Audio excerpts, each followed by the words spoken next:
High রেবেদা Aditi বন্ধুরা, কেমন আছো তোমরা?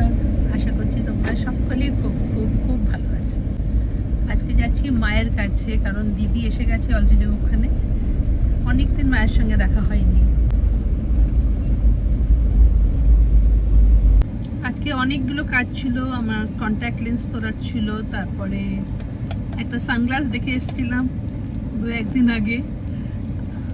এই সানগ্লাসটা একবার ট্রাই করবো ভেবেছিলাম, কিন্তু এতটাই দেরি হয়ে গেছে। এখন ওখানে গেলে মায়ের কাছে যেতে দেরি হয়ে যাবে, আর মায়ের কাছে যদি যাই তাহলে আমার ওই দোকানটা বন্ধ হয়ে যাবে। সেই জন্য ওটা পরে করব। আর তাছাড়া সানগ্লাস কেনার আগে আমি কয়েকটা আরও দোকান দেখতে চাই। ইনফ্যাক্ট জয় বলছে না কেন একটা কেন দেখবি, ও একটা কিনবে। তো আমি অন্য কয়েকটা দোকান দেখে নিই, তারপর আই উইল ডিসাইড। আচ্ছা, সানগ্লাসটা আমি কিনবো। আমার বার্থডে গিফট সবাই তো আমাকে টাকাই দিয়েছে, আমার বন্ধুরা দিয়েছে, দিদি দিয়েছে, খুশি দিয়েছে, মানে সবাই টাকাই দিয়েছে। তো সব কিছু মিলিয়ে আমি একটা ভালো ব্র্যান্ডের, হয় কি বলে গুচি, বা আমি একটা গুচির দেখে এসেছিলাম, কিন্তু বাড়িতে এসে আমি একটু ছবি তুলে এনেছিলাম। তারপর বাড়িতে এসে মনে হলো না ঠিক, তখন তো খুব ভালো লেগেছিল, কিন্তু বাড়িতে এসে যখন পিকচারটা দেখছি তখন অতটা ভালো লাগছিল না। একটা রেবানের দেখেছিলাম ফুল ব্ল্যাক, ওইটার আবার একটু সাইজটা ছোট ছিল। তো অনেক কিছু আছে, তোমরা সবাই জানো আমি কতটা সানগ্লাস ভালোবাসি।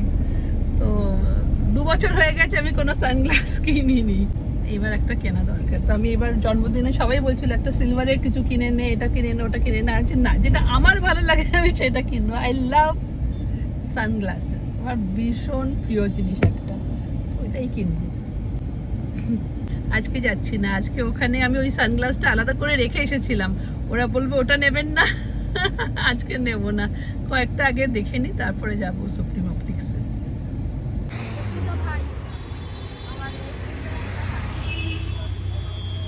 আজকে আমি মায়ের জন্য কেক নিয়ে এসেছি, তারপর মনে হলো কিছু একটা নোনতা নিয়ে যাই। অনেক কিছু ভেবে তারপর মনে হলো ফুচকা নিয়ে যাই।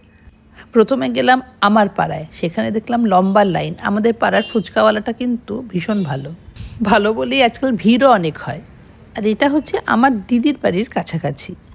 এই ফুচকাটা খুব একটা পছন্দ না, তবে কি আর করা যাবে, অন্যদিকে গেলে এখন অনেকটাই দেরি হয়ে যাবে। এখানেও কম ভিড় ছিল না, ফুচকাওয়ালার সামনে লাইন দিয়েছি আর ফুচকা খাবো না, সেটা হতেই পারে না। আলাদা করে ফুচকা খেতে হবে সেরকম কিন্তু আমার সবসময় ক্রেভিং হয় না, কিন্তু বাই চান্স যদি ফুচকাওয়ালার সামনে দাঁড়িয়ে যাই বা সামনে কেউ ফুচকা এনে রেখে দেয়, তাহলে সেটাকে অ্যাভয়েড করা অসম্ভব। ভাবলাম মায়ের জন্য তো প্যাক করবই, আমার ভাগেরটা এখানেই খেয়ে যাই।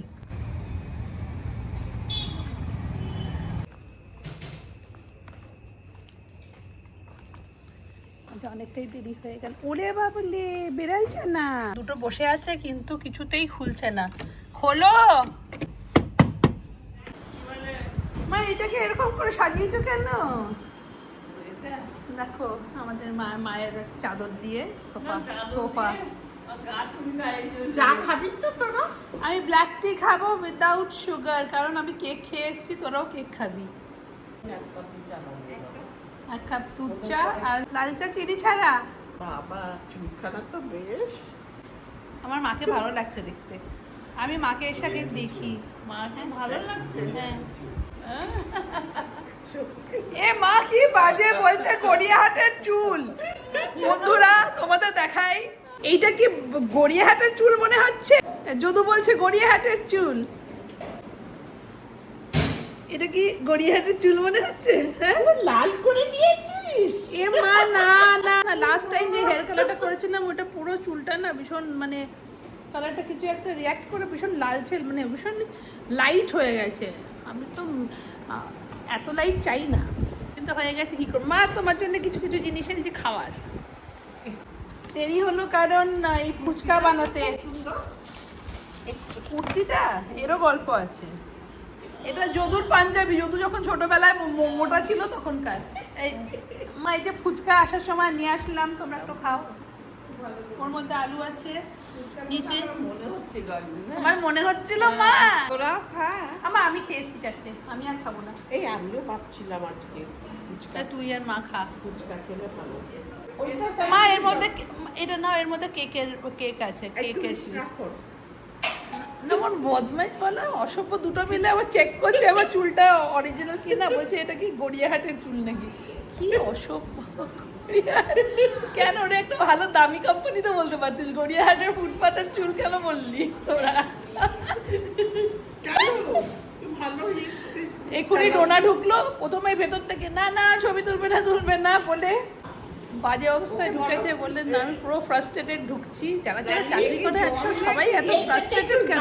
জলটা ঢেলে দাও না।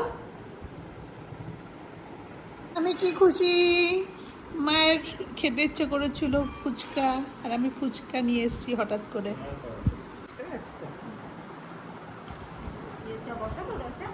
হ্যাঁ রচা, দুজনের রচা, চিনি ছাড়া। মাখাবে না? দিদি পরপর খাচ্ছে, তারপর জাস্টিফাই করছে, রেখে দিলে না পিচকে যাবে,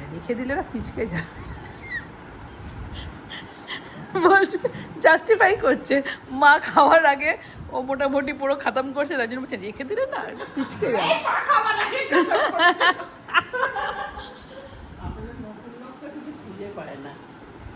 কি করে পাবে মা, ও নতুন লোক কি করে পাবে, ওর একটু অসুবিধা তো হবে। আমার উঠতেই হবে। ভালো একটু ওঠানামা করছো মা, এটা খারাপ না, ভালো। তোর কাপ দেখো, এই কাপগুলো ছিল না, মা আঙুলটা ঢুকছে কোনো রকমে। মিনি কাপ, আচ্ছা এই না না ঠিক আছে, ওকে করে জানবে মা। ঠিক আছে। হ্যাঁ এই কাপটা হচ্ছে ওই ছোট ছোট রেস্টুরেন্টগুলোতেই ছিল না যদু, পর্দার পিছনে। কেবিন এটা এক চুমুকে শেষ, আমার 2 চুমুক লেগেছে, যদুর তো 1 চুমুকেই শেষ। কিন্তু চাটা ভালো বানিয়েছে, হ্যাঁ চাটা কিন্তু ইয়ে ছিল মা, চাটা ফ্লেভার ভালো। আমাদের না গল্প হচ্ছে সেই আমাদের প্রথম সেই গাড়ি, বাবার যে গাড়িটা ছিল, সেই গাড়িটা কি ছিল জানো? স্ট্যান্ডার্ড, তাও সেকেন্ড হ্যান্ড স্ট্যান্ডার্ড, মাঝে মাঝে আটকে যেত রে। ওইটা ক্লাস 12 পরীক্ষা দিতে গেছি ফটুলিয়ামে, হ্যাঁ, আর পেছন থেকে ধাক্কা, যে পরীক্ষা দেবে সেই নেমে ধাক্কা দিচ্ছে পুরো ইয়েটা আছে না, আরে সবসময় আটকে যেত ওটা, আমিও ধাক্কা দিয়েছি ওটা। না ওটা রেড রোডের ওখানে, হ্যাঁ, হ্যাঁ, সেখানে একটা গাড়ি টপাস করে লাগিয়ে দিয়েছে পেছনে, হ্যাঁ, আর গাড়িটা তারপরে ঠিক আছে চলো ফটি রে করতি, এখন নামতে যাবো, গাড়ির দরজাই খুলছে না, 2 ধারে 4টা সব বন্ধ, সামনেটা খুলছে, পেছনে খুলছেই না, স্পেস জানিস তো এইটুকুনি, জানি তো যে তুই জাম্প করে ওই ধারে যাবি, কোনোক্রমে যে সামনে কি করে উঠবি, নিচেটা তো হ্যাঁ উঠতেই পারবি না সামনে। তারপরের গাড়িটা ছিল আমাদের মারুতির ফার্স্ট লটের গাড়ি, যেটা ছিল ওই তোর ওই কি বলে জাপান থেকে একদম ডাইরেক্টলি এসেছিল, রেড মারুতি, ওইটা ছিল প্রথম মারুতি গাড়ি। সেটার আবার ভীষণ ভালো ইঞ্জিন, সবকিছু ভালো, তার আবার অন্য কষ্ট, যে দেখছে সে ঢিল ছুটছে। মানে নতুন গাড়ি বেরিয়েছে তখন তো মারুতি বেরোয়নি, হ্যাঁ নতুন কম 2-4টে এরকম, মানে আমরা মানে প্রাউড ওনার, মানে আমাদের কাছে ফরেন কার, মানে ভালো দেখতে পাচ্ছেন না। আমার মনে আছে 54,000 এ বাবা কিনেছিল, হ্যাঁ হ্যাঁ ফার্স্ট আমার এখনো মনে আছে জানিস, 60,000, হ্যাঁ 7,000 বেড়ে গেছিল, হ্যাঁ ওই 60 হয়ে হ্যাঁ গেছিল। দেখ সবার মনে আছে। আমি আবার অন রোড কত পড়েছে সেটা, মানে ইট ইজ লাইক কয়েক যুগ আগে কথা বলছি। আমরা ছিলাম, আমাদের বাড়িতে ছিল প্রথম ফরেন কার 60,000 এর ভাব। সেই সময় মানে গাড়ি নিয়ে স্কুলে যাওয়া, মানে মারুতি, রেড মারুতি নিয়ে, মানে দূর থেকে লোকজন দেখবে, মানে এখন বড় BMW নিয়ে গেলেও লোকে দেখবে না। এখন যদি আমি BMW নিয়েও যাই, এত চারিদিকে ফরেন কার, কেউ ওটাও তাকাবে না, কিন্তু তখন রেড মারুতি, আমাদের ছোট্ট মারুতি যাচ্ছে, কি সুন্দর ছিল, একদম ছোট, হ্যাঁ, মানে লোকজন যে কি অত্যাচার করতো, ওইটা কোথাও যদি পার্ক করে যাও, কেউ স্ক্র্যাচ করে দেবে, কেউ একটু ধাক্কা দিয়ে দেবে, মানে কেউ চাপার চেষ্টা করবে। তখন তো রাস্তায় অ্যাম্বাসেডর না। গ্র্যাজুয়েশনের সময় পড়েছে ভিক্টোরিয়া কলেজে, শিয়ালদার ভিক্টোরিয়া কলেজে সিট পড়েছে, আর সেদিন সকাল থেকে কি 4টে থেকে এত বৃষ্টি, ঠিক পরীক্ষা তো দিতে যেতেই হবে, বাবা উঠেছে, আমাদের রাম কেয়ারটেকার রাম আর ড্রাইভার নিয়ে চলেছে ফুল বাগানের ওকে ব্রিজের নিচে, গাড়িটা গেল ডুবে। আমি এই বসে বাবা বেরো, বাবা বেরো, শিগগিরই আমরা ডুবে যাবো গাড়ির মধ্যে, সব করে আমরা বাঁচতাম। দিয়ে সঙ্গে সঙ্গে বেরিয়েছি, গাড়ি ওখানে ছেড়ে ড্রাইভারটাকে ওখানেই রাখা হয়েছে। তারপরে মানে তুই কি পুরো ভিজে ভিজে ভিজে পরীক্ষা দিতে গেছিস? হ্যাঁ। তারপরে একটা মিনি বাস যাচ্ছিল, কয়েকজন ভাড়া করে নিয়ে যাচ্ছিল, সেটাতে রাম আর আমি উঠে আমাকে পৌঁছে দিল। আর আমাদের ক্যালকাটা ইউনিভার্সিটি থেকে পেপার এলো জানিস, আমাদের ওখানে মানে পরীক্ষা ছিল আমাদের 10টায় না কটা, হ্যাঁ ওই রকমই টাইম। আর পেপার এলো আমাদের 12টায়, আমরা 1টার সময় পরীক্ষা দিয়েছি। আর ওই ভিজে আর মানে 4টের মধ্যে শেষ হয়েছে। আসার সময় তো গাড়ি না, সে বাসে ঝুলতে ঝুলতে রাম এসছে আমার নিতে। আমার একটা গল্প বলি তাহলে, মানে অনার্সের রেজাল্টের সময়। এবার রেজাল্ট দেখতে গেছি, হ্যাঁ, তো লিস্ট টাঙানো আছে পুরো বেথুন কলেজে সবার নাম্বার বেরিয়েছে, আমারটা লেখা আছে ইনকমপ্লিট। আমার ইনকমপ্লিট এসছে, আমার পেপার কোথায় ঠোঙা হয়ে গেছে জানি না। মানে আমি তো কেঁদে কেটে একসাথ, বাবাকে বলবো কি, বাবা উল্টো প্রায় ছাটার বাড়ি দেয়, আর মানে থাপ্পড় মারতে মারতে, পরীক্ষা দিসনি, যত সব মিথ্যে কথা। না, বাবা তো বিলিভই করছে না যে পুরো ইসের মধ্যে তোরটা ইনকমপ্লিট হতে পারে। আমার বাবাকে বোঝাতেই পারছি না, হ্যাঁ, যে আমি পরীক্ষা দিয়েছি, আমারটা ইনকমপ্লিট এসছে। মানে আমার বাবা তারপরে অনেক সোর্স লাগিয়েছিল ইউনিভার্সিটি থেকেই আমাকে, তারপরে নাম্বার পরে বের করে তারপরে আমার রেজাল্ট এসছে। এই যে কিছুক্ষণ আমরা মায়ের কাছে বসে হাসাহাসি করে সময় কাটালাম, আমার মায়ের মনটা কিন্তু এতটুকুতেই ভালো হয়ে গেল।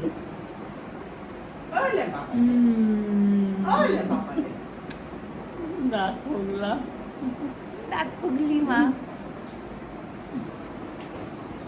চললাম মা। আমার কি মনে হয় বলো তো, ছেলে মেয়ে চাকরি বাকরির জন্য যে যেখানেই থাকুক না কেন, দেশে বিদেশে, জীবনের শেষ দিকটা কিন্তু বাড়ি ফেরা উচিত। সুব্রত বলতো, রিটায়ারমেন্টের পর আমার কিচ্ছু ভাববার নেই, I am waiting to return home. চলো তাহলে আজকের ব্লগটা এখানেই শেষ করলাম, দেখা হবে আবার একটা নতুন ব্লগে। Till then, bye by.